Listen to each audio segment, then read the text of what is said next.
The Sacramento Kings open up 2026 with a loss in the Boston Celtics, a fun back and forth game inside the Golden One Center, where once again, DeMar DeRozan was very efficient offensively, just like he's been all season long. I'm going to tell you why that should be very attractive to contenders and playoff teams out there that should be taking a look at trading for DeRozan. It's all right here for you on Locked On Kings.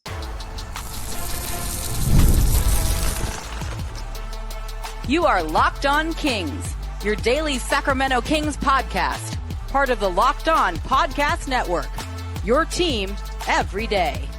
And now, ladies and gentlemen, it is that time for another episode of Locked On Kings. Hello and welcome into Locked On Kings, your podcast hub for Sacramento Kings coverage all season long. My name is Matt George. I have the privilege of being your host here. I'm a Sacramento sports anchor and reporter for ABC 10 News. Kings lose 120-106. It's a double-digit loss, a 14-point loss, but in all seriousness, this was a fun basketball game. I enjoyed myself out at the Golden One Center tonight. Very competitive through three quarters. I mean, the Kings put up a great fight against the Celtics, going toe for toe with the Celtics, especially like shooting wise. This was a shootout. Both teams shooting well from three-point range, but we know the three-point shot, that is the Celtics game, right? The Celtics are going to put up a lot of threes. They have more than enough capable three-point shooters, even with Jason Tatum out this season. And if you would have told me, Matt, the Kings and Celtics would have been in a shootout, I would have told you, well, yes, the Kings should lose that game because they're playing right into the hands of Boston. But part of me probably would have felt like the Kings are probably going to lose badly because Sacramento is one of the worst three-point shooting teams in the league, and Boston loves to let it fly from three-point range. But that really wasn't the case. The Kings shot 55% from the field and 50%, 8 of 16 from three-point range in the first half. But then in the second half, they slowed down. They shot 37% from the field and 20%, 4 of 20 from three-point range. Those poor numbers, though, were massively inflated by a really bad fourth quarter. We'll get to that in just a second. I do want to point out that the Kings got off to a slow start to open up the third quarter, and that was not surprising to anyone, right? The Kings have struggled in the third quarter. The Celtics, I think, ended the first half on a 6-0 run, started the second half on a 7-0 run. Suddenly they're building up. Their biggest lead of the game is like, okay, here it comes. Now the Kings are going to fall apart a little bit. And then Sacramento answered. They went on an 11-0 run to retake the lead, and that's a really good response for this team that didn't allow a bad start to snowball. Doug Christie took a good timeout. The group regrouped and came back out there and handled business. So I was pleased to see that response from Sacramento. This game was tied at 88 going into the fourth quarter, and then the Kings fell apart. The Kings scored just 18 points in the fourth quarter. They go 0 of 10 from three-point range over the final 12 minutes. And this is nothing new for Sacramento, guys. The Kings are 27th in the NBA in fourth quarter scoring. 27th. They're one of the worst offensive teams in the fourth quarter. We've talked about this before on Locked On Kings. In the last 4 games, they're averaging barely 20 points in the fourth quarter. Like, they are really, really bad in that final frame. And it really comes to bite them when they're in a close game like this and they're in a shootout, a back and forth offensive battle with Boston. When you just kind of fall off a cliff in that fourth quarter offensively, I mean, obviously you're going to lose a lot of basketball games like the Sacramento Kings are. And Doug Christie was asked about that a little bit post-game, and as we know, Doug Christie always focuses on the defensive end and talked about, yes, like the low-hanging fruit is us going 0 of 10 from 3, but really I thought it started on the defensive end because we gave up over 30 points in the quarter and couldn't get stops. I understand what he's saying, and I know the Sacramento Kings offensively are at their best when they get out in transition. But that's another example of how this roster is just fundamentally flawed, because the Sacramento Kings are not good enough defensively to rely at all on consistently getting stops and getting out in transition to have their offense be good. Like, this roster is supposed to be offensively gifted far more than they are defensively gifted. So basing your offense on how your defense performs, it's no wonder the Sacramento Kings are the worst team in the Western Conference, or one of the worst teams in the Western Conference. The fourth quarter offensively has been a big problem for the Sacramento Kings. But let's change gears. Let's talk about DeMar DeRozan. And before I talk about DeMar, I actually want to point out Jaylen Brown's game. Jaylen Brown led the game in scoring, was the game's highest scorer with 29 points, but super inefficient. Actually fouled out of this game. It was 11 of 25 from the field. Like scoring 29 points on 25 shots, that's not good at all by the NBA standards, especially for a star like Jaylen Brown. Compared to DeMar DeRozan, who scored 25 points to lead the Kings on 9 of 16 from the field. This is nothing new for DeMar. DeMar is actually, if you go through his numbers, the month of December that he just had, he's shooting a really efficient percentage across the board on a nightly basis. Now, it's not good enough to ultimately carry the Sacramento Kings, but that's kind of the point of the conversation that we're about to have about DeMar and his trade value. Because I would argue if DeMar DeRozan was averaging, let's say he was leading the Kings in scoring, and let's say he was at or around the same average as last season. He averaged 22 points per game last season. This season, he's down to 18. So a 4-point drop-off. People naturally, without context, would go, that's really bad regression for a player like DeMar DeRozan, who's known first and foremost as a scorer.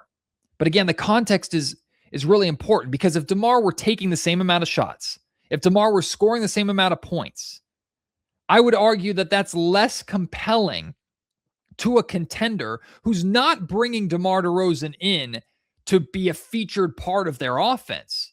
Teams who are looking to go out and get DeMar DeRozan and add him as a mercenary scorer, more than likely off their bench, they're looking for someone who can be efficient without a high volume. And that's what DeMar DeRozan is showing. He's showing the capability of doing that this season.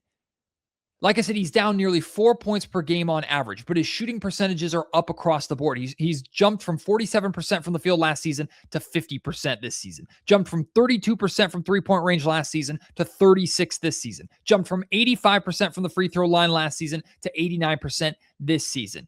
And he's shooting 4 fewer attempts per game. If I am a contender or I am a playoff team that needs a scoring punch, I'm looking at that and I'm like, I got hard eyes. I'm like, yes, that's what we're looking for. That is what teams should be looking for when they're asking for that scoring punch. You're trying to, like, DeMar is showcasing. Everybody already knew who DeMar DeRozan was as an NBA player. Like, everybody knows. DeMar's been in the league 17 seasons. 36 years old. Everybody knows who DeMar DeRozan is as a player. They know his sweet spots. They know his game. But what DeMar is showing is that he can still be dangerous and effective without being a focal point. And in no way, shape, or form is any team who's trading for DeMar DeRozan trading for him to become a focal point unless they're dealing with a pretty catastrophic injury. And if that's the case, then I would argue regardless of if they have DeMar DeRozan or not, their chances aren't that great. So teams should be looking at DeMar DeRozan as a potential boost offensively with that second unit, or someone who has experience that you can rely on that gets you a bucket when you need it, or at times when you need it in the intensity of a best of 7 playoff series, or 2 or 3. And DeMar is showcasing his ability to fit with those teams right now. That means that by the way, DeMar also, if we want to give some props to DeMar's defense, he's averaging a career high in steals, 1.4 steals per game. And DeMar has been more active in the passing lanes this season than I can ever remember in his entire career. Of course, I'm watching him more now than I ever have before.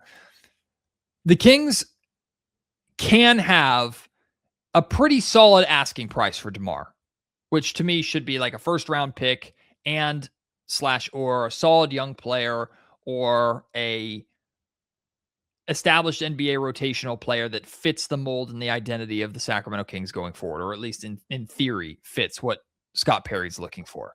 That should be the asking price for DeMar DeRozan. That being said, I don't think the Sacramento Kings should play hardball too much with DeMar and should be super stingy with DeMar. I think it's imperative that for DeMar's sake and for the Kings' sake that they move DeMar by the trade deadline. If DeMar is still a King after the trade deadline, I'm looking at Perry sideways a little bit, personally. Here is Doug Christie and Keegan Murray. I asked both of them about DeMar's efficiency after the game. Here's what they said. Doug, DeMar DeRozan's scoring is actually down around 4 points per game on average this year, but he's having an efficient year shooting-wise just across the board and averaging a career high in steals. How important is that at just this stage of his career to be as efficient as he is without needing the basketball as much? Yeah, I would look actually at the steals as long as he's not gambling. But, it challenged him to be engaged on that end of the floor, and watching him, like visually seeing him compete on that end of the floor. Like, everyone's going to have mistakes and get beat. I totally get that, but love what his effort on that end of the floor. We know what he is and what he does on the offensive end of the floor. That doesn't surprise me. He is a assassin of the highest regard, but defensively trying to compete and make sure that he is engaged on that end. I have the utmost respect for that. Yeah, he's been great. I think the biggest thing that you notice is he gets to his spots pretty regularly, and he knows what he's going to get every time he touches the ball. So he's been in the league for however many years and seen however many defenses. So a guy like him, we've seen everything, gets pretty efficient throughout the years.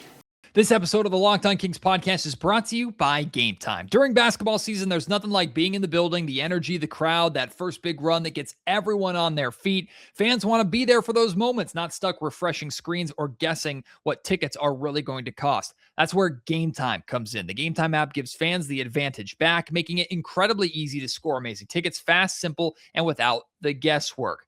Game Time is my go-to for getting tickets. I got tickets for my wife and my sister-in-law to go to tonight's Kings versus Celtics game on Game Time. Better prices than you will find anywhere else. I got them in the building for a killer deal, and the closer you actually get to the game, the better the prices are. They have so many great features. The view from your seat is as accurate as you're going to find. So if you're going to a new venue you've never been before, you know exactly what that look is going to look like, whether you're there for a football game, like in a major stadium for a football game, or maybe you're there for like a massive concert. It'll show you exactly what it looks like. Plus, they have zone deals that'll help you unlock great seats at even better value. Take the guesswork out of buying tickets with Game Time. Download the Game Time app, create an account, and use code LOCKEDONNBA. That's LOCKEDONNBA for $20 off of your first purchase. Download the Game Time app today and get in on the action. Keon Ellis fans here in Sacramento, I'm not trying to tick you off with this this next topic. It's genuine analysis or how I feel about the type of game that Keon Ellis had and just the situation that Keon Ellis and the Sacramento Kings find themselves in. Keon was really good tonight off the bench for the Kings. 16 points, 6 of 10 from the field, 3 of 6 from three-point range, had a steal. Like, this was the prototypical Keon Ellis game. If you talk about Keon Ellis at his consistent best, this is what Keon Ellis can do for any team in a understandable or achievable regular role off of the bench. His individual defense in this game in particular, people are going to look at the offensive numbers, him knocking down threes. He was really good on the offensive end for sure. But his individual defense was super good. Like, at that Keon Ellis level that we expect, some of the best that he has played this season. Like, he was great on both sides of the ball, but his individual defense, which is his meal ticket, right? What got him from a two-way player to an established NBA player. It was really, really, really good. And it makes you wonder, was this an audition for Keon Ellis? Not just specifically for the Boston Celtics, but for a team like the Boston Celtics that is going to be playing in the postseason. And even with the injuries that the Celtics are dealing with, they're expected to potentially make a deep run. These are the teams that we know for a fact around the league have interest in Keon. It's been widely reported and widely speculated. Teams are monitoring Keon Ellis as a cheap, pluggable asset into their rotation that absolutely can contribute to winning on the playoff level. What did we learn from both the Oklahoma City Thunder and the Indiana Pacers last season in the playoffs? Defense and depth are key to winning a title or being in true title contention. And Keon Ellis checks both of those boxes for any contending team. So if I'm the Boston Celtics, I'm absolutely paying attention to what Keon Ellis did tonight. 100%.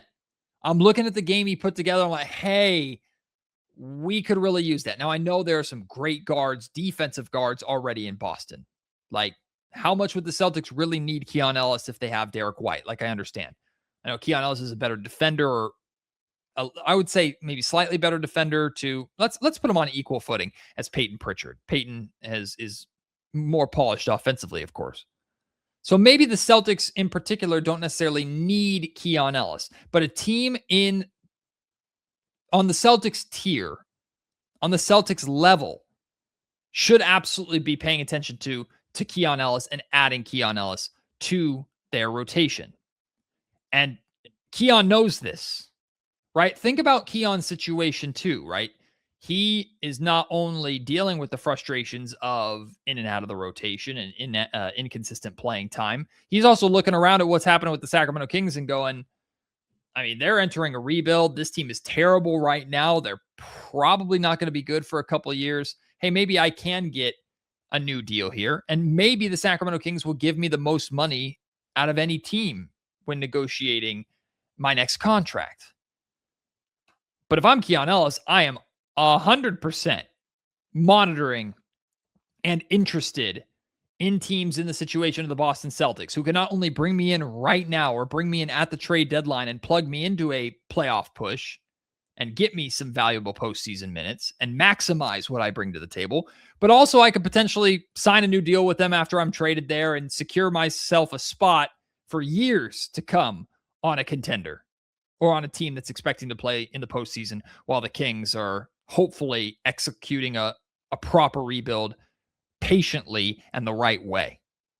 So was Keon Ellis auditioning for the Boston Celtics in particular? Probably not. I think Keon just had a really, really good game, really solid performance.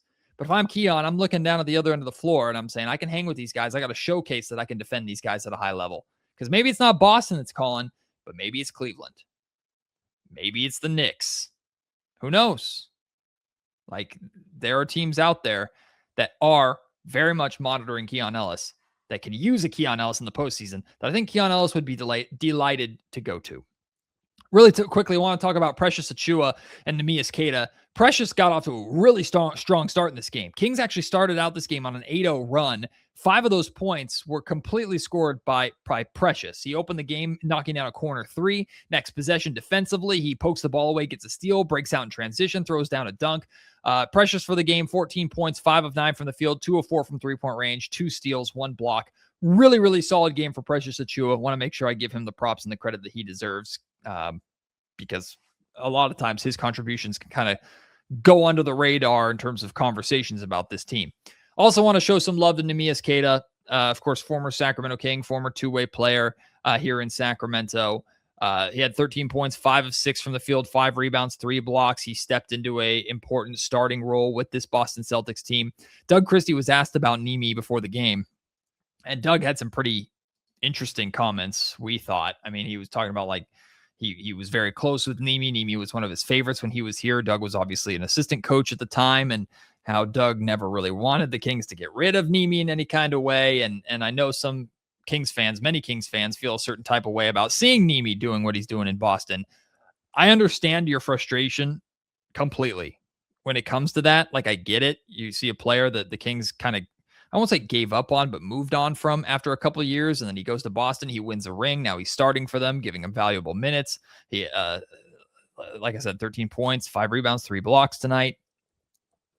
But it's important contextually. I don't know if you want to hear this or not, but I'm still going to point it out. Like, extremely different circumstances for Nemi then versus where the Sacramento Kings are at right now. Like, it feels like a sore subject right now because the Kings are moving into more of a patience with development phase and have a guy like Maxime Reynaud and Dylan Cardwell, who should be playing, by the way. They have those guys right now that they're going to take their time with developing. And to see Nemi succeed for Boston, it's like, we let another one get away. But in reality, the circumstances of when Nimi was here and the Sacramento Kings being the best that they've been in 20 years, the Beam team playing in the playoffs, DeMar DeRozan playing at an all NBA level, right? Like, we can be happy for Nimi, but it doesn't have to become, trust me, you know me, I can be negative and bitter about certain things about the past of this Kings organization. That's one of those things where I'm more happy for Nimi than I am frustrated with the Sacramento Kings for letting him go. This episode of the Locked On Kings podcast is also brought to you by FanDuel. Fridays already feel different during basketball season, and FanDuel is making them even better. Every Friday night before the game tips off, FanDuel gives fans a new way to kick off the weekend with NBA Happy Hour. NBA Happy Hour is your official pregame, a limited time window where special offers drop right inside the FanDuel app before the action starts. Fridays from 6 to 7:30 Eastern time have become appointment viewing with NBA Happy Hour. Opening the FanDuel app during happy hour always brings something new, boosts, bonuses, and surprises. It's easy to check the weekly special before tip-off and make a move before the window closes. The timing is perfect, right before the games, right before the weekend starts. It adds extra energy to Friday night basketball without ever having to overthink it. So before tip-off, check the FanDuel app out and see what's dropping during NBA Happy Hour every Friday from 6 to 7:30 p.m. Eastern. A little basketball, a little action, and a whole lot of Friday energy. That's NBA Happy Hour, only on FanDuel, the official sportsbook partner of the NBA. If we're being honest when talking about Malik Monk and his situation, it's actually kind of ironic and not in a positive way. Malik Monk played 6 minutes and 22 seconds tonight. I'm pretty sure all 6 minutes and 22 seconds were in the first half. Did not play at all in the second half. A large reason for that was because Keon Ellis was playing as well as he was playing, and Dennis Schroeder also had a really solid game off the bench. So there just was an opportunity for Malik. Malik actually played less than Drew Eubanks, who once again should not be playing. Dylan Cardwell should be playing. I don't care that Dylan Cardwell has only limited eligibility as a two-way player. Play freaking Dylan Cardwell. And if you're worried about you're going to run out of eligibility and have to convert him to a full roster spot, I don't care. You got Dario Saric sitting there wasting away on your bench for no reason that you traded Jonas Valanciunas for. Get rid of Dario Saric then and give Dylan Cardwell that roster spot. Because as soon as DeMar DeRozan comes back, Dylan Cardwell ain't going to play anyway. So give him the playing time now. Sorry, I'll get off my soapbox. Malik Monk. Malik played 6 minutes, 22 seconds tonight. Malik's numbers across the board have plummeted. 17 points per game last season to 11 points per game this season.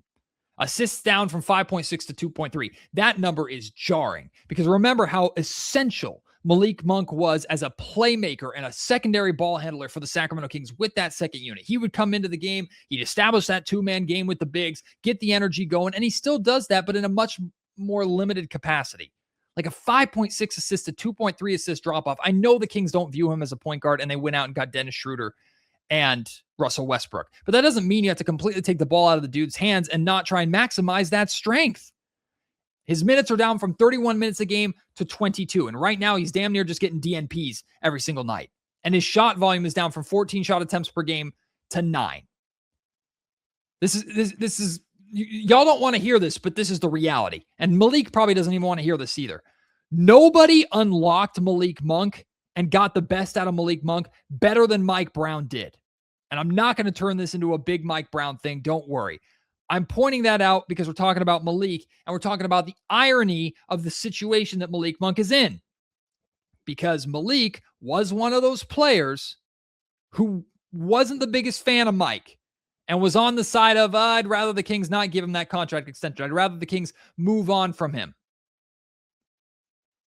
Mike, whether you want to give him the credit for maximizing your potential or give him the credit for giving you the playing time and the opportunity that you needed to maximize your potential. Malik would talk about that a lot. We'd ask Malik over the last handful of years, like what's changed for you? What's really blossomed your career? What has Mike Brown done? And Malik would say kind of tongue in cheek in his Malik Monk way, like Mike didn't do anything. They're just letting me play. They're just getting me the ball.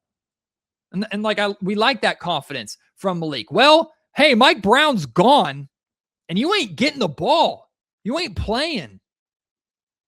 I think the Kings are going to be very, very aggressive in trying to move on from Malik Monk and give him a new opportunity elsewhere where I hope he can be impactful. Again, I know he's not the biggest fan of Mike Brown, but he should be very interested in joining the New York Knicks. I think the New York Knicks should be interested in trying to go and get him if they can figure out a way to do it. It's just ironic. Hey, you don't like the coach because maybe Maybe you didn't like some of his schemes, or you didn't like that he practiced so much. You didn't see eye to eye on certain things. Like, we know that Mike and Malik clashed at times. But Mike gave you the most opportunity you ever had in your career. And to your credit, you took it, you ran with it. You should have won sixth man of the year twice. But here you are. Mike's gone. Your buddy De'Aaron Fox is gone. You're still here. You're on one of the worst teams in the league, and you're not getting playing time for him. Yikes. Yikes, yikes, yikes. And I'm not saying that in any kind of angry anti-Malik Monk way. I like Malik a lot. I still have no issue with Malik Monk being part of the future of the Sacramento Kings because I do believe he is better than what he's showing. And I do believe the Sacramento Kings are not close to utilizing him properly. But that's where we are. Overall, I'm happy with tonight. Kings were competitive, a fun basketball game inside the Golden One Center, went toe-to-toe with the Boston Celtics for 3 quarters, made it compelling, made it fun, and they lost. It's a good night. It's a good night for Kings basketball. You're to tell me the vast majority of Kings games for the remainder of this season are just like this one? I can live with that. I can get through all 82 if that's the case. Surely a hell of a lot better than we saw those 2 games down in LA against the Lakers and the Clippers. My God, those were bad. So the Kings take on the Suns in Phoenix tomorrow. Hopefully they can continue to play well outside of the Golden One Center. And then on Sunday, the Milwaukee Bucks come to Sacramento. And I mean, I'm not trying to do conspiracies or anything like that, but if there was a game for Zach LaVine to return in, I think the Sacramento Kings would like it to be that game. Why? Well, a couple of reasons. One, we've been monitoring the fact that LaVine is getting closer and closer to returning from his injury. He was getting shots up before the game tonight during warm-ups and during his like pregame workouts. And I'll be honest with you, he was knocking down every 3 he was taking. Like, LaVine is such an efficient 3-point shooter that the Kings could desperately use right now. But they, of course, need him dialed in and locked in and not nonchalant. And the Milwaukee Bucks are the team that's most closely monitoring or doing their homework on Zach LaVine. If there's a team connected to Zach LaVine and potentially being interested in trading for Zach LaVine and taking that god-awful contract off the hands of the Kings and ending that De'Aaron Fox trade nightmare, it might be Milwaukee. Showcase game? Audition? Maybe.